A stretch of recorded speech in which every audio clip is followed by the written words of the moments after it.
नमस्कार। ये तस्वीरें हैं करनाल के शामली गांव की। आपको बता दें एग्रो नेचर फार्मिंग का एक ये प्लांट लगा हुआ है। इनका कहना है कि जैविक खाद का इस्तेमाल करोगे माला माल हो जाओगे। ये अपील की है किसानों से। और दोस्तों हम आपको बता दें आज खास तौर पर यहाँ पहुंचे हैं और हम आपकी बात कराएंगे करनाल के पत्रकार करणवीर लाठर से। उनसे जानेंगे कि जैविक खाद से जो फसलें पैदा होती हैं उनसे क्या लाभ होता है और किन किन बीमारियों से राहत मिलती है, छुटकारा मिलता है। आप देख सकते हैं तस्वीरों के अंदर। और सीधी बात करना चाहेंगे करमवीर लाठर से, जानना चाहेंगे उनका क्या कहना है। करमवीर जी, क्या कहना चाहोगे? आदरणीय देश के सभी नागरिकों को मैं नमस्कार करता हूँ। 1970 के दशक से जब से देश में हरित क्रांति शुरुआत हुई थी, तब से ही हमारे देश में खाद्यान्न के मामले में भूख तो ख़त्म हुई और हम आत्मनिर्भर भी बने। लेकिन रासायनिक उर्वरकों के इस्तेमाल की वजह से हमें बहुत नुकसान भी हो रहा है। हमारे देश के अनुसंधान वैज्ञानिक जागरूक भी करते रहे हैं समय समय पर, लेकिन लोग जैविक कृषि की तरफ काफ़ी ज़्यादा प्रयासों के बाद अब आने लगे हैं। और आज यहाँ मैं भ्रमण करने आया सांबड़ी गांव में एक प्रगतिशील किसान सुभाष राणा जी के वर्मी कंपोस्ट यूनिट पे। तो देख के मुझे बड़ा हर्ष हुआ और इनके पूरी यूनिट का मैंने भ्रमण किया और महिला श्रमिकों से भी बातचीत की। वो कैसे यहाँ पे यूनिट में काम कर रही हैं हमारी बहनें। 8-10 महिलाओं को अभी यहाँ पे रोज़गार मिला क्योंकि ये नई यूनिट स्थापित हो रही है। तो कम से कम 25-30 महिलाओं को भी सुभाष राणा जी यहाँ पे रोज़गार देंगे, एक स्थायी रोज़गार।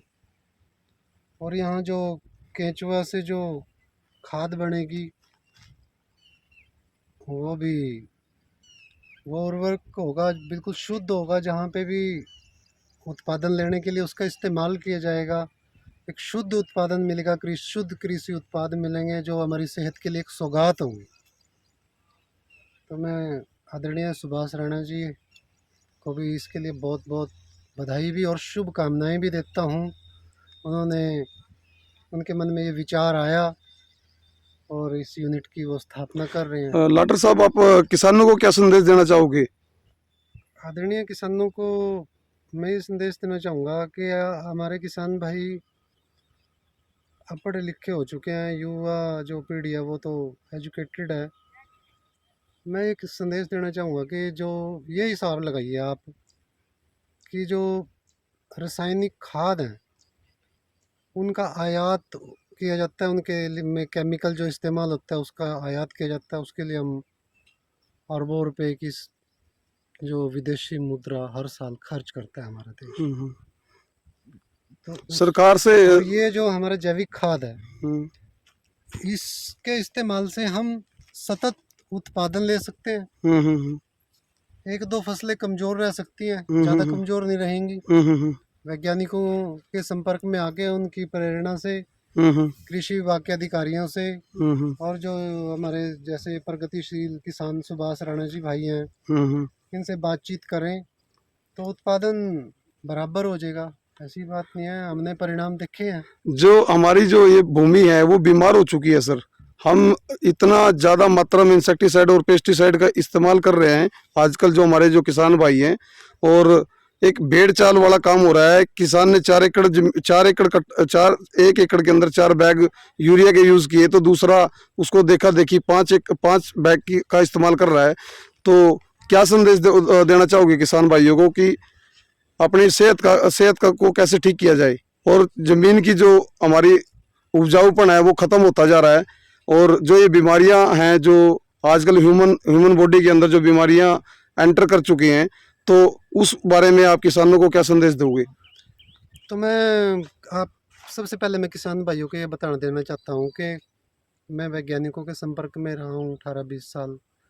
अनुसंधान जगत के साथ मैंने रिपोर्टिंग की तो मैं आपको ये बताना चाहता हूँ कि वैज्ञानिक जैसा बताते हैं 16 पोषक तत्व हर पौधे को चाहिए, फसल का हो, फ्रूट का हो, कोई भी पौधा जो प्रकृति में हमारे सामने दिखाई दे रहा है। वो 16 पोषक तत्व जमीन से लगातार निकाले जा रहे हैं, फसलें लिए जा रहे हैं, और जो फसल अवशेष हैं उनको भी किसान उठा के या जला देता था। खैर अब तो नहीं जलाते, ये बड़ी खुशी की बात है। अब वो यूँ गट्ठड़ बांध बांध के मशीनों से उनको उठा के बाहर बेचा जा रहा है अवशेषों को। इसका मतलब आप अपनी बेशकीमती खाद खेतों से निकाल के बेच रहे हो, क्योंकि वो 16 कीमती तत्व भी उसके साथ चले गए।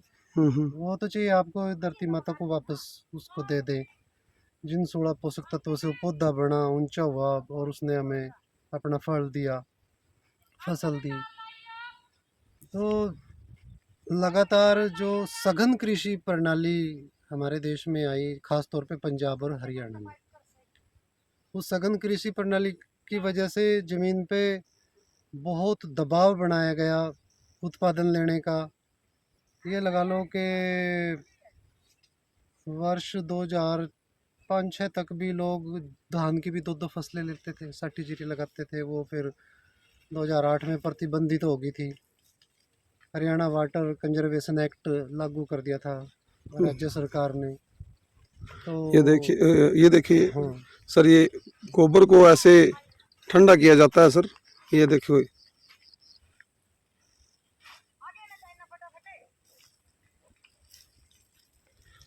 लेबर जो है अपना बड़ा सुचारू रूप से कार्य को कर रहे हैं और वैज्ञानिक तरीके से इसको ठंडा किया जा रहा है। दोस्तों हम चाहेंगे इस खबर को ज्यादा से ज्यादा शेयर कर देना। आप देख रहे हैं अब तक टाइम्स।